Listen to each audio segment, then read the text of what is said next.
E Mikhail Gorbachev, ex-líder da União Soviética, morreu nesta terça-feira aos 91 anos. O último presidente da União Soviética foi diretamente responsável por políticas como a Glasnost e a Perestroika, que acabariam conduzindo ao fim do regime comunista da União Soviética em 1991. Ele chegou a ser vítima de uma tentativa de golpe por parte da linha dura do regime. Fora do cargo, Gorbachev tornou-se crítico constante dos líderes que o sucederam na presidência da Rússia, como Boris Yeltsin e Vladimir Putin. O ex-líder tinha problemas de saúde, mas a causa da sua morte não foi revelada. A gente já comenta essa informação. Antes, só o convite, você que está aqui nos acompanhando pelo canal do YouTube, se inscreva aqui no canal de Os Pingos nos Is, hein? Agora sim, Ana Paula Henkel, que nos diz sobre a morte de Mikhail Gorbachev. Ana. Um nome que é muito comentado, né, nos Estados Unidos, principalmente por causa do presidente Reagan. E em 1983, o presidente Reagan, então, chamou o líder da União Soviética, o Leonid Brezhnev, de que a União Soviética seria o império do mal. E depois, em 1987, já o Gorbachev como secretário-geral, o Ronald Reagan foi até ali o portão de Brandemburgo, né, em Berlim, na Berlim Ocidental, e fez o famoso discurso Mr. Gorbachev, tear down this wall, derrube esse muro. E em 1989 houve a queda do Muro de Berlim. E esse contexto todo, eu acho importante nós mencionarmos esse contexto, porque muita gente, muitos jovens, inclusive o Augusto comentava a semana passada, eles não sabem da história. O Muro de Berlim não caiu porque foi um muro velho, como caiu um celeiro. Ele foi derrubado por homens, né, homens firmes, homens bravos, de coragem, mulheres também, como a primeira ministra americana, Margaret Thatcher. Então é preciso que nós revivemos essas histórias e que nós possamos trazer essas histórias e ensinar às novas gerações que o comunismo, os reais fascistas, eles, na verdade, eles atravessam aí a história, vão se travestindo, mudando de roupa, mas eles sempre voltam com regimes totalitários. Augusto. A minha geração encara com muita simpatia o Gorbachev, porque ele foi muito inteligente ao perceber que, ao contrário do que a gente imaginava, a União Soviética e o comunismo, por consequência, caminhavam para o fim. Ele não tinha solução. Foi ele que descobriu que não havia solução. Ele se orientou pelo que, por duas palavras, né, em russo, que foram muito conhecidas nos anos 80, né? Quando ele assumiu, acho que ele assumiu em 86. Isso. E foi até 91. Perestroika, que significava reconstrução, e Glasnost, que era transparência. Ele percebeu que a União Soviética não tinha condições econômicas de sobreviver por aquele caminho. Ele percebeu que a União Soviética era um artificialismo que tinha que ser desmanchado. Ele começou ele diminuiu, depois cortou a mesada que garantia a sobrevivência de Cuba. E aí começou aquela movimentação popular com líderes como Reagan, né, com esse discurso e com outros atos que a Ana Paula conhece muito bem, e se acabou o que parecia interminável. Eu tinha a sensação de que a Guerra Fria, não teria fim. Eu aproveito só para contar o seguinte, como o Fidel é mentiroso, Fidel Castro, que era o beneficiário da mesada. Eu fui para Cuba em 87 e participei de uma entrevista com o Fidel Castro. Perguntei o seguinte, eu queria que o senhor comentasse, eu queria saber o que o senhor pensa sobre quais serão as consequências sobre Cuba da Glasnost e da Perestroika. Ele fez uma cara de quem não entendia bem aquilo. Eu não li ainda sobre isso. Já tinha livros. Imagina, ele sabia tudo. Fidel, porque atingia diretamente Cuba aquilo. Ele fingiu que não sabia nada e não respondeu.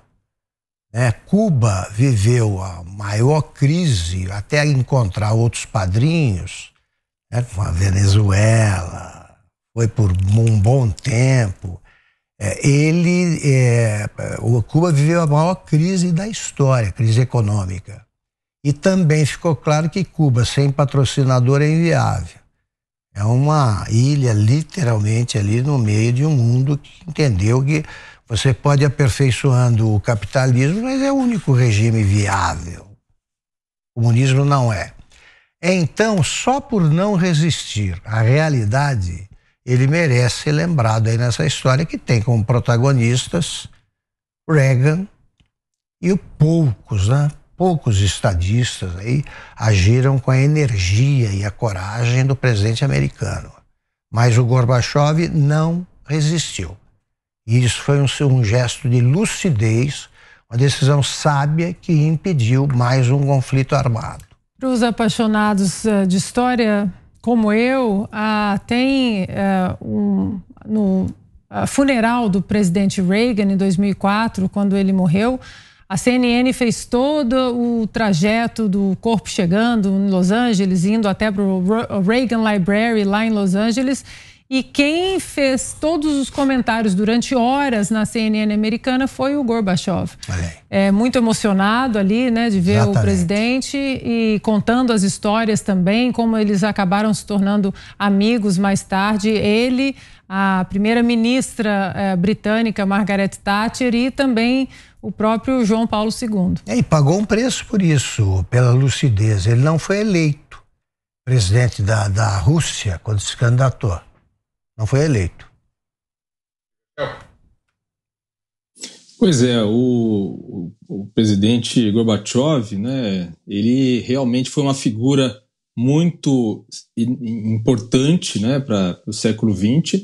E é interessante porque ele é muito admirado, era muito admirado no Ocidente, muito bem visto no Ocidente, justamente por ser visto como aquele que permitiu ou que levou ao fim da União Soviética. E justamente pelo mesmo motivo, ele não era tão bem visto em seu país, né? Como a gente sabe, até hoje existe aí uma nostalgia, inclusive, dos tempos soviéticos e também dos tempos do Império, quando os russos imaginavam que tinha ali uma grandeza que já não tem mais. Então, isso também explica a força que Putin tem hoje em dia. Mas o Gorbachev, curiosamente, ele fez esse diagnóstico correto do fracasso do sistema soviético, o fracasso econômico e o fracasso ideológico, o fracasso da perda, né, da mente das pessoas, né? E isso estava muito claro, ainda mais naquele momento em que não adiantava mentir sobre a realidade, ou seja, mentir dizendo que no Ocidente, nos Estados Unidos, a vida era muito pior do que na União Soviética, porque os soviéticos, os russos também, já estavam tendo mais acesso a informações que demonstravam que isso não passava de uma mentira, que uma propaganda soviética. Então, com viagens e tudo mais, aqueles que viajavam e voltavam para a União Soviética, enfim, aquela informação corria entre a população soviética. E aí eles sabiam que aquele fracasso, aquela ruína econômica que eles estavam vivendo, era muito grave e não se comparava com o progresso que se via e que estava ocorrendo no Ocidente. E quando ele decidiu iniciar a perestroika e a glasnost, ou seja, a perestroika era a tentativa de recuperar ou reformar a parte econômica para salvar a União Soviética da ruína, e a glasnost, a tentativa de demonstrar, abrir, né, do ponto de vista de liberdade de expressão, do ponto de vista de transparência, justamente para conseguir compensar a outro fracasso, que era o fracasso da perda das mentes dos soviéticos. Ele não estava objetivamente querendo acabar com a União Soviética ou interromper o comunismo. Ao contrário, o Gorbachev achava que ao fazer essas reformas e ao fazer essa abertura, ele estaria salvando a União Soviética do fracasso definitivo, né?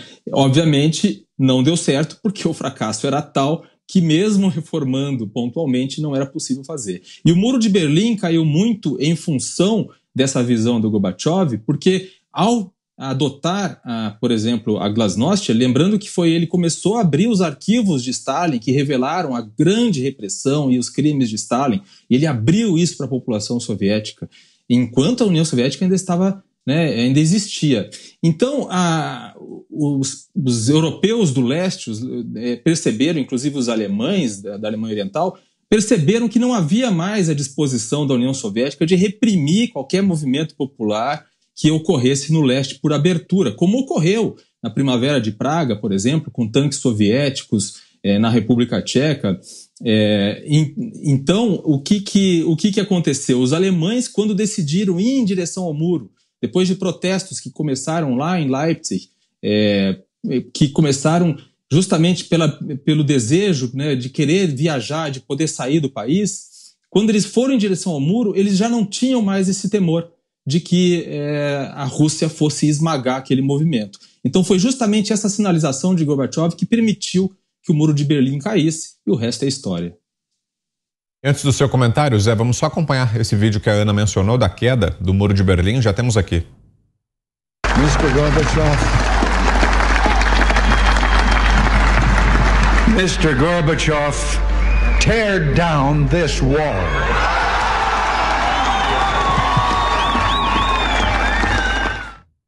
Registro histórico, hein, Ana? É histórico, e o ponto interessante desse discurso é que esse discurso, quando ele foi escrito, muitos assessores ali do presidente Reagan, eles leram o discurso e falaram para ele, recomendaram: senhor presidente, essa parte aqui, derrube esse muro, é um pouco incisiva demais, pode causar um incidente diplomático. E ele disse que ele manteria a parte do senhor Gorbachev, derrube esse muro, porque as pessoas precisavam ouvir o que precisava ser dito, e era preciso coragem para dizer o que deveria ser dito, no caso, derrubar o muro, né, e unificar ali as duas Alemanhas. Você, Zé? Pois foi um ato forte que mudou o mundo, né? E foi simbólico demais o tal derrubar o muro, né? As pessoas derrubando com as próprias mãos. Parece que foi ontem, 1989. O Mikhail Gorbachev é uma figura importantíssima no cenário mundial e influenciou muito o Brasil. No cenário mundial, a partir disso aí, que é o fim da Guerra Fria, né? O mundo era dividido em dois blocos, liderado de um lado, capitalistas, Estados Unidos, e os comunistas, União Soviética, né? E a partir desse momento da quebra do muro, da queda do muro, que foi uma queda simbólica, né? Poderia simplesmente acabar com a divisão, mas ali houve um ato simbólico e forte demais. As pessoas derrubando o muro e cada um pegando. Alguns, eu conheço amigos aqui que trouxeram pedaços desse muro como souvenir, né? Eu me lembro exatamente disso. Aqui no Brasil, no mundo, na política mundial, mudou tudo. Há quem diga que a globalização e o forte comércio internacional e esta interligação dos países vem exatamente desta decisão e desta pregação, porque foi mais do que uma decisão, foi uma pregação de um secretário do Partido Comunista, né? Ele era secretário-geral do Comitê Central do Partido Comunista da União Soviética, né? E decidiu, portanto, fazer uma reforma.